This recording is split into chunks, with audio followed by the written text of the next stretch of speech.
ॐ स्थापकाय च धर्मस्य सर्वधर्मस्वरूपिणे अवतारवरिष्ठाय रामकृष्णाय ते नमः. O Ramakrishna, the establisher of the eternal religion, the embodiment of all religions, and the best of all incarnations, we salute thee. In the last reading class, we stopped at page 332, para 14. Today we shall continue from there. From now on, the master began to realize himself as Srimati in ecstasy. He completely lost the consciousness of his separate existence on account of his profound contemplation on the holy form and character of Radha, and through his ceaseless feeling of identification with her. Therefore, it can certainly be said that his love for God, born of his Madhura Bhava, developed into and became as profound as Radha's. For in reality, all the signs of the Mahabhava, which is the ultimate state of the Madhura Bhava, were manifested in him after his realization of the above mentioned vision, even as they were in Radha and Gauranga. The descriptions of the physical signs manifested during the Mahabhava are recorded in the books of the later Vaishnava teachers, the Bhairavi Brahmani and later Vaishnava Charan and other sadhakas, well versed in the Vaishnava scriptures, were astonished to see the manifestation under the impulse of the Madhura Bhava of these signs in the body of the person of Master, and offered him their heartfelt worship and reverence. Speaking of the Mahabhava, the Master told us on many occasions, it is written in the devotional scriptures that 19 kinds of emotions manifested in one receptacle, that is in one sadhaka, are together called the Mahabhava. The whole life of a man is required for the practice of one such emotion before he can attain perfection in it. 19 such moods were manifested altogether here, showing his own body in one receptacle. Extraordinary, 19 times greater than any previous sadhaka of Madhura Bhava. That's what it in general means. We have mentioned before that blood oozed out from every pore of the Master's body on account of the intense anguish arising from the sense of separation from Krishna. It happened at the time in the ultimate stage of the Mahabhava. He became so much absorbed in the constant thought of himself as a woman that he could not look upon himself as one of the other sex, even in a dream. His body and senses functioned naturally like those of a woman. The Vedanta teaches that the mind of man has created his body in its present form and is reforming it every moment of his life by decomposing and recomposing it with the help of these intense desires. This is something very, very special about the Indian psychologists having spiritual outlook. Whereas the Western psychologists, they have not gone so deep that the emotions and the thoughts, they compose and recompose our body.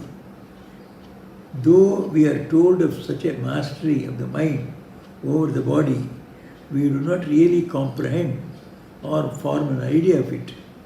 This is because there is no object for the attainment of which we experience the kind of intense desire under the influence of which the mind turns away from all other objects and concentrates itself on a particular one and thereby manifests extraordinary powers. So we don't notice because nobody can concentrate in a way just as Sri Ramakrishna did.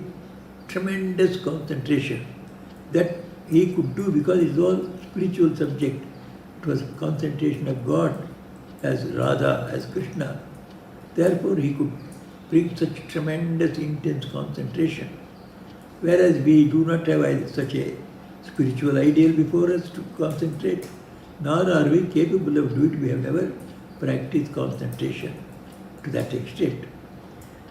The aforesaid teaching of the Vedanta, it is needless to add, is clearly proved by the fact that the master's body was so much changed in a short time on account of his intense desire to experience one particular object, the object of Krishna. Hearing the spiritual experience of the master and desiring to compare them with those of the perfected seers of the past ages, Padmalochan and other eminent Pandits said to the master, "Your experiences have gone far beyond those recorded in the Vedas and Puranas."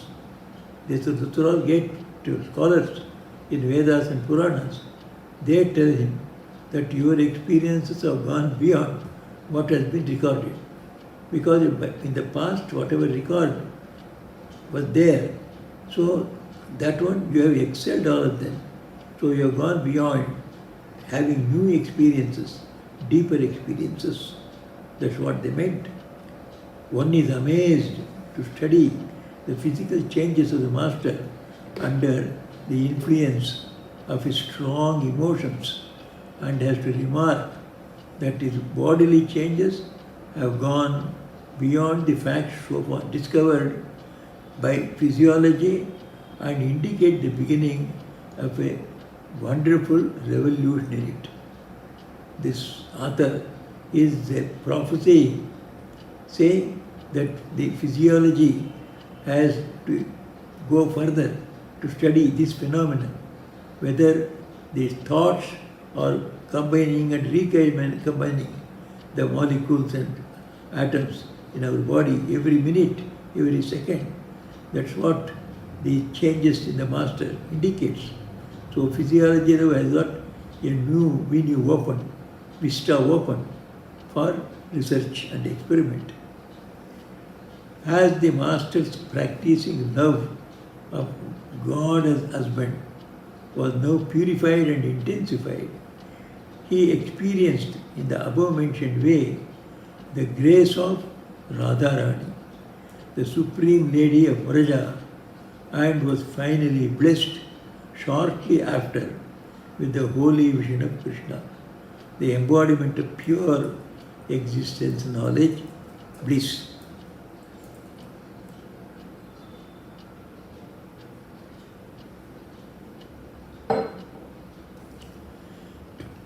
This form of the vision also united with his holy person, like all the other forms seen before.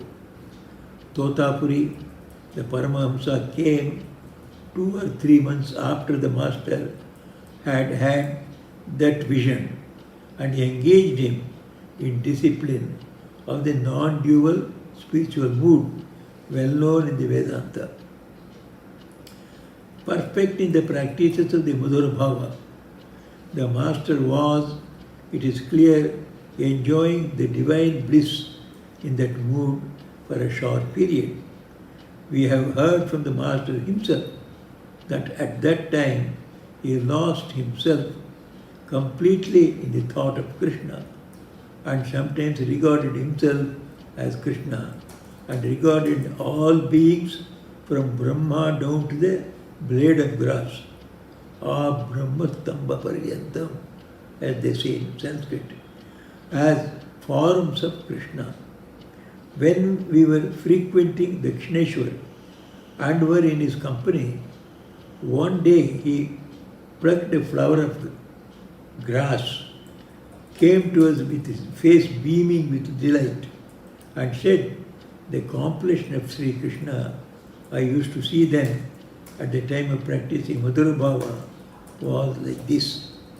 The color of the complexion of Sri Krishna was like the grass flower, with a light blue, very bright." So he brought, and he was reminded of Krishna when he saw a flower of grass. A desire under the impulse of the female mood used to arise in the master's mind in his adolescent age before he left Kamarpukur for Calcutta. What was that? Knowing that the gopis of Braja had Krishna, the embodiment of pure existence, knowledge, bliss, Satchidananda, as their spiritual husband through love, because they were born as women, he used to think that he too would have been blessed enough love to have Krishna as husband, had he been born in a female body. Considering his male body to be an obstacle to his attainment of Krishna, he then imagined that were he to be born again in a Brahmin family, he would become a beautiful child widow with long hair in a Brahmin family and would not know anyone except Krishna as husband. So all this imagination were perhaps very, very relevant to those periods. Today we cannot imagine how a Brahmin widow looks like with a long hair, and how pure and holy she was, and how she would call on Krishna as her husband. This is perhaps at that time more frequent to find such women in society. So Sri Ramakrishna formed his idea of a holy person in the form of a woman and dedicating her whole mind and body for the attainment of Sri Krishna as her husband. There would be some means of bare subsistence, of coarse food and clothes near the hut. There would be a kata or two of land, small piece of land, wherein he would produce with his own hands some grains and vegetables for his own use. It is almost like living on beggary. So the monks go for begging their food. Now, being a widow, she cannot go for begging. She is not a nun, so she cannot go for begging. So she imagined, Sri Ramakrishna imagined that she would have a small ground which the lady herself would cultivate and produce some simple things, and she would use that one as a vegetable or curries for eating with the rice. So on that one she would subsist and go on calling on Krishna all the day and night. That was his imagination. And there would be with him an elderly woman as his guardian, a cow which he would milk himself, and a spinning wheel. So one requires clothing. So she would herself spin the cotton, and cotton would be grown in the house itself. And in fact, even when we were young also, we have seen in all our houses cotton tree. So the household cotton can be made into, on the spinning wheel, into threads, and got woven into cloth, simple cloth. The imagination of the boy proceeded further. He went on thinking that in the daytime, after finishing the household duties, he would spin yarn with that wheel as a widow, singing the songs about Krishna, and after dusk would be ardently weeping in secret from a longing longing to feed Krishna with his own hands, with the sweets made of the milk of that cow. Krishna also would be pleased, and coming dressed as a cowherd would eat them. This coming and going would be repeated daily without the knowledge of others. Although the desire of his of becoming a widow and dedicating himself for Krishna worship was not fulfilled in exactly that way, it came to pass in the aforesaid manner at the time of his practicing the Madhura Bhava. Being in the male body itself, he imagined himself as Radha and then worshipped Krishna and got the vision of Krishna. We shall conclude the present topic by recording another vision of the Master when he was enjoying the Madhura Bhava. One day, during that period, while he was listening to the reading of the Bhagavata in front of the Vishnu temple, he went into ecstasy and had the vision of Sri Krishna's luminous form. He saw that a beam of light, like a cord, came out of his lotus feet and touched the book, whence it touched the Master's heart and remained simultaneously touching the three for some time.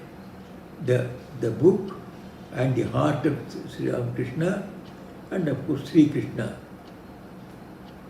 There arose from that vision the firm conviction in his mind that although the three, the scripture, the devotee and the divine Lord, the Bhagavatam, the Bhakta and the Bhagavan, appeared as different entities. They, the Master said, were one and the same thing. In other words, they were the manifestations of the same reality. The three, the Bhagavata, the scripture, the Bhakta, the devotee, and the Bhagavan, the divine Lord, or the one, and the one is the three, he used to say. So there was a vision. He clearly saw this vision that all the three are one. And Bhagavata, Bhakta, Bhagavan, all the Vaishnavas repeat it again and again. Bhagavata, Bhakta and Bhagavan. So if Bhagavata is there, it is as good as Sri Krishna himself is there. If the Bhakta is there, it is as good as Sri Bhagavan himself is there. Of course, Bhagavan himself is there. So all the three are the manifestations of the same reality called the Bhagavan, God. So that was a great spiritual vision. Thus, we come to the close of the last chapter. We get into the new chapter, chapter 15. The master sadhana of the Vedanta.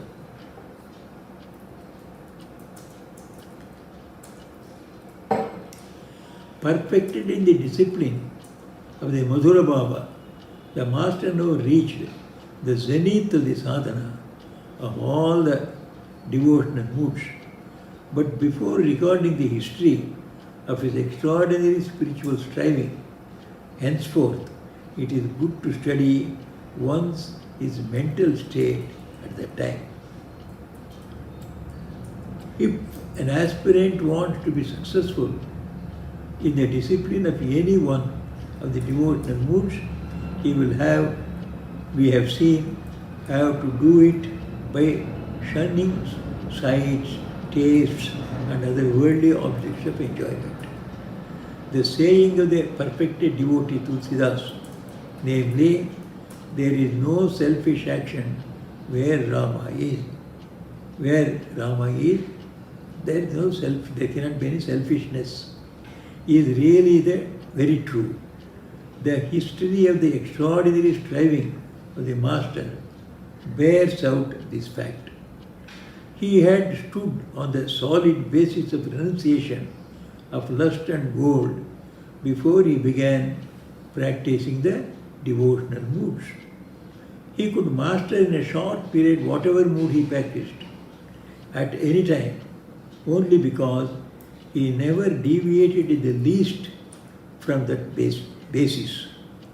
Therefore, we are to keep it clear before our mind that he was now incessantly dwelling in a region far beyond the bounds of the temptation of lust and woe. As he was incessantly making efforts for God realization for a period of 9 years by renouncing the desire for enjoyment of worldly objects, his mind now reached through continual contemplation such a state that the memory of anything except God appeared to it to be poison, as he understood and manifested in body, mind and speech that the reality of God was the essence of essences and the ultimate of all ultimates. He was absolutely indifferent to and free from any desire for the attainment here or hereafter of any object except God. This is considered to be one of the primary qualifications to become a Vedanti, follower of Vedanta. That is, desires for enjoyment in this world or enjoyment in the other worlds, like heavens. There are several heavens mentioned in the Indian scriptures. So if somebody does certain rituals and homa, yajna, etc., they do it for enjoying in the other world. This world they have already enjoyed. They know they have to give up this body. So they perform rituals and pujas and festivals, etc., to get so much of merit, the power of which will give them enjoyment in the other world, in the heavens. So that is the enjoyment in the other world. So if somebody has to be free from all temptations, means one should give up the temptations of this world and the other worlds also. Iha mutra pala bhoga viraga. In Vedanta, the enjoyment of this world and the enjoyment of the other world, both of them are to be given up. That is total renunciation. Sri Ramakrishna had that in fullness. Forgetting all worldly things and the pains and pleasures of his body, he was now so much accustomed to the one-pointed meditation on his chosen ideal that his mind would in a moment be withdrawn from external objects, get concentrated on it and enjoy the divine bliss. Days, months and years rolled on in that way. Yet his bliss, the divine enjoyment, would not leave him even for a moment. So after the conclusion of the Madhura Bhava, before he took up the Vedanta for practice, so he was then completely immersed in the bliss of his attainment to the highest of the moods, the Madhura Bhava.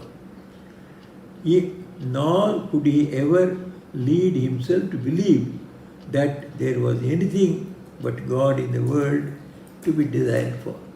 All the enjoyments were only of the divine content. So all was divine enjoyment. No question of any mundane enjoyment of this world or the other world, other heavens. And having unlimited devotion, faith and dependence on the universal Mother, Mother Kali, the ultimate cause, as the goal, the supporter, the Lord, the witness, the abode, the refuge and the friend, the Master had not only bound himself to her in eternal loving relationship, but also accustomed himself thoroughly to perform without fear all actions of his life, big and small, at the command and hint of the Divine Mother. So what was told as the goal, the supporter, the Lord, etc., that's the Bhagavad Gita sloka, Gatir Bharta Prabhu Sakshi, Nivasa Sharanam Surte. Prabhava Pralayasthanam Nidanam Bijam Avyayam. So everything is God, you alone are that. So that was mentioned there. Sri Ramakrishna's mind reflected that mood. For he had various proofs of the fact that on account of absolute childlike dependence on the Divine Mother, the aspirant sees her always beside him, feels blessed in always hearing her sweet words, and protected by her strong arms, and is enabled to tread fearlessly the path of the world. So he always thought that God, Mother is always with him. Therefore he was absolutely fearless to take any new path also in the spiritual life without any hesitation. Why did the Master, it may be asked, engage himself in discipline even after thus knowing the cause of the universe as his own? Cause of the universe is God, Holy, the Divine Mother. So he has already realized that. And in the different forms of the five moods, Shanta, Dasya, Sakhya, Vatsalya, Madhura. So it is the same divine being he has experienced. After experiencing all this, what was there left for him to struggle for? Why should he then follow any discipline and go for any other sadhana? This question, what was discipline for when one realized that she was more than one's own? She, for whose realization all discipline, meditation, austerities, etc. on the part of an aspirant were needed. Although we discussed this question before from one point of view, we shall now say a few words on it from the another point of view.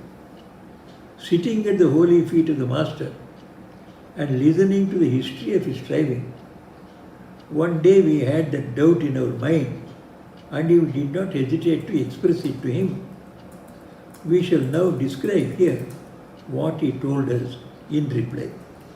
Look here, said the Master, just as one who always lives on the sea coast sometimes feels the desire to see what a variety and number of precious things lie hidden at the bottom of the ocean, which is said to be the mine of all gems, so also, although I realized her and remained always beside her, I felt a desire to enjoy the Mother who is of innumerable forms and is the embodiment of endless relations in as many forms and relations as she would be pleased to show me. So just a person who is living on the seashore, he knows the sea.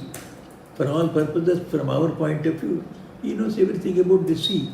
He goes on the sea, he fishes, brings fishes, varieties, and then he uses the water also for making salt. So he knows everything. He need not worry about what is there, what is there in the sea, anything more than this. I know the seas.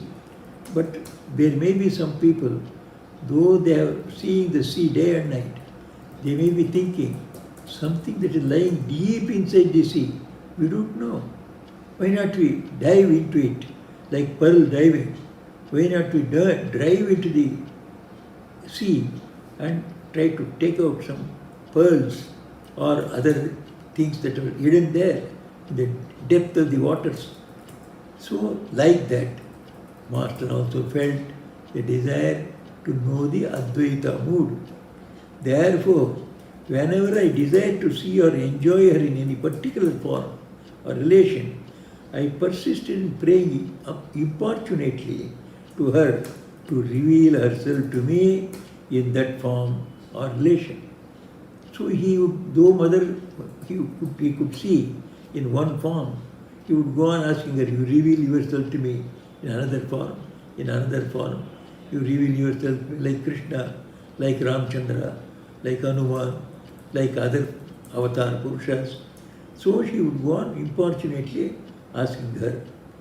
The compassionate mother on her part made me personally do whatever was necessary and supplied me everything required and revealed herself to me in that form and in that relation.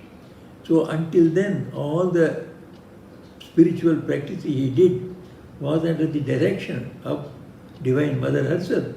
So she supplied him with all the teachers to guide him and also the material that were required, and then revealed herself in several forms, the Shanta, Dasya, Sakhya, Vatsalya and Madhura Bhava. Perfected in the discipline of Madhura Bhava, the master, as we have seen, reached the ultimate plane of sadhanas and sadhanas in the devotional moods when he felt the urge to perform the discipline of the non-dual mood, which is beyond all moods and is well known in the Vedanta. We shall now begin to tell the reader how that urge came to the master at the instance of the Divine Mother and how he now realized her formless, attributeless nature, which is the Turiya, the fourth state, the state of absolute.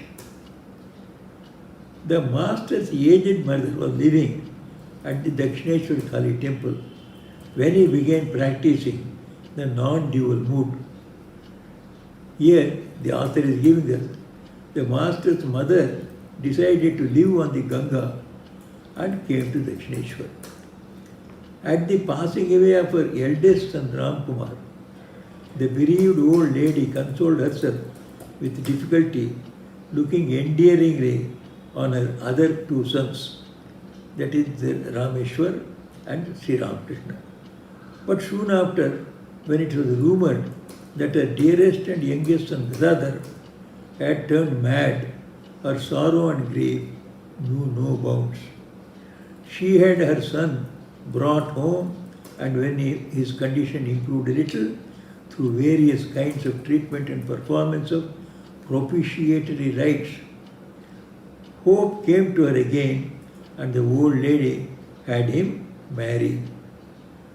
But when Gadadhar returned to Dakshineshwar after his marriage, and his former state seized him again, the old lady no longer could control herself.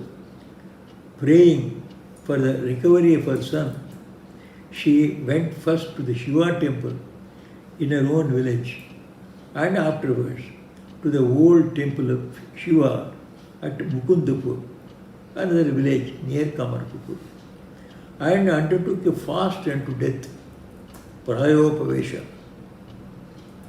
When the great god Mahadeva told her in a vision that her son was in divine ebriation, she was reassured a little. See how tremendous faith these people of old times had. She prays to Shiva. Shiva appears and tells her that your son is not affected with any disease. So he is in spiritual inebriation. And she is reassured like that. She was reassured a little. Nevertheless, the world lost all its attraction to her, and she came to her son at Dakshineshwar shortly afterwards, determined to spend the rest of her life on the bank of the Ganga. For what purpose would it serve her, she thought, to remain attached to the world in that old age, when those for whom and with whom she was in the world were one by one leaving her and the world behind. See this old lady, what tremendous deep thinking she makes about her own life. We have already told the readers of Mathur's gift of the mountain of food. She resolved to pass the rest of her life at Dakshineshwar on the Ganga. The master's mother, we infer, came to the Kali temple during that time. That resolve of the old lady was fulfilled, and from that time she never returned to Kamarpukur, but spent the remaining 12 years of her life near the temple and passed away.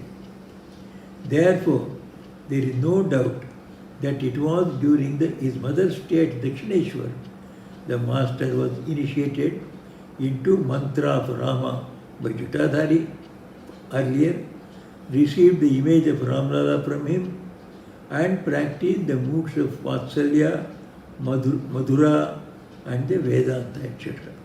So up to Madhura we have already got the details. Now Vedantic sadhana is going to take up.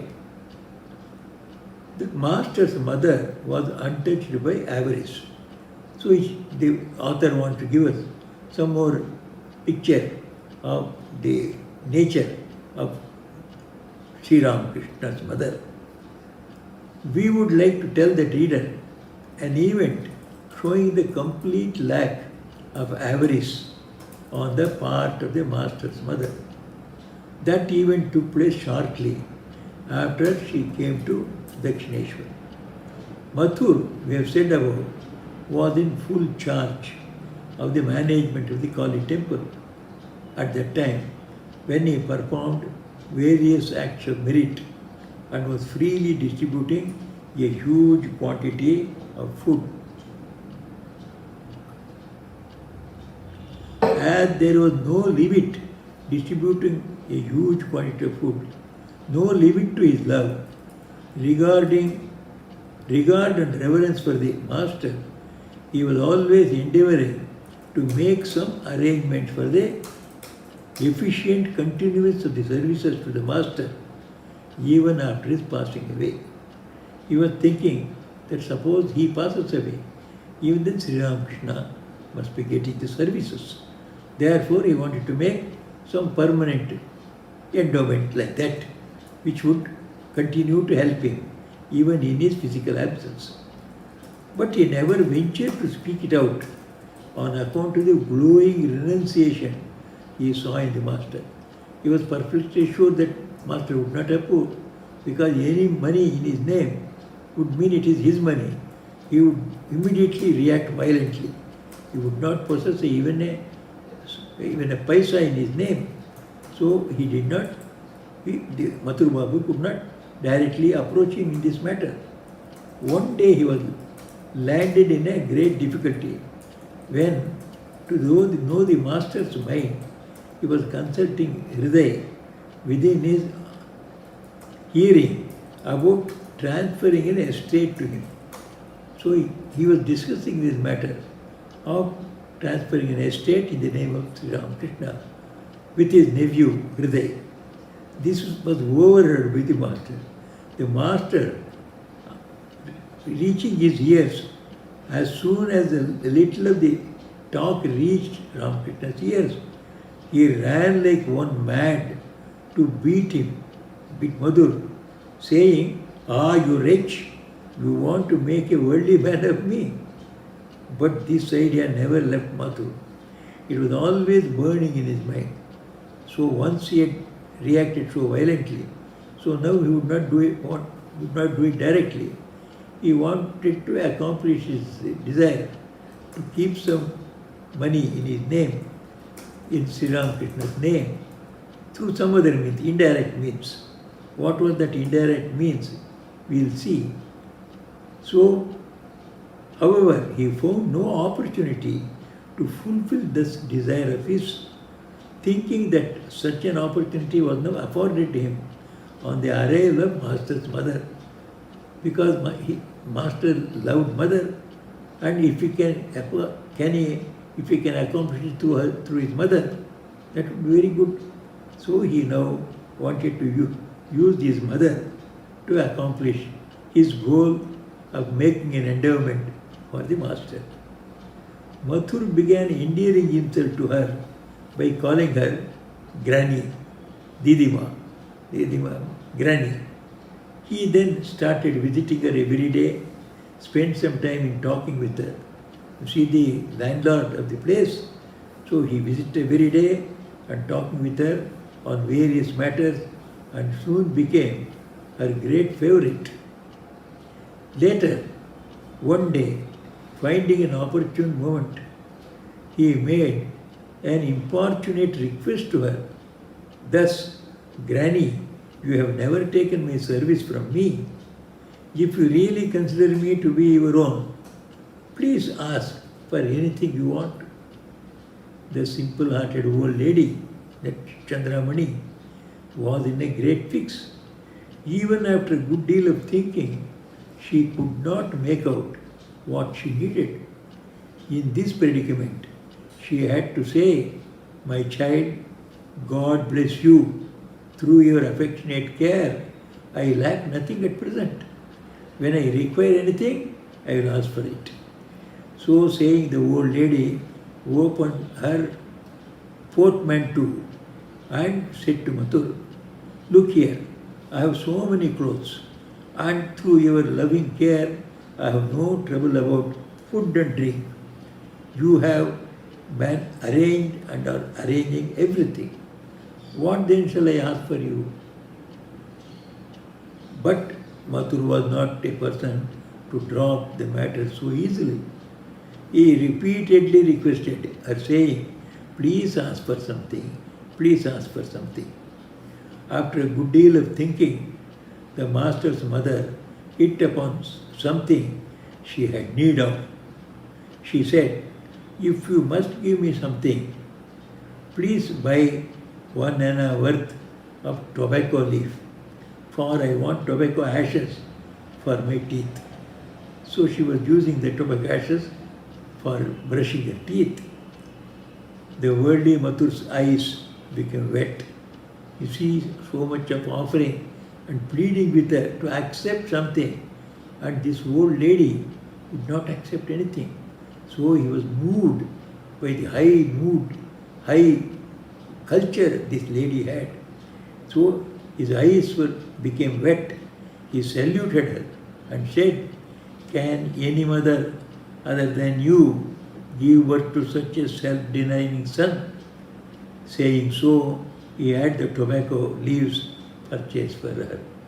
So this is the mother reflected the tremendous spirit of renunciation which she had bequeathed to her son.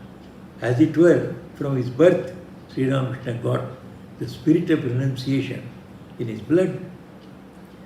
During the time of the masters practicing the Vedantic discipline, his paternal cousin Haladari was in the service of Radha Govinda at the Dakshineshwar temple.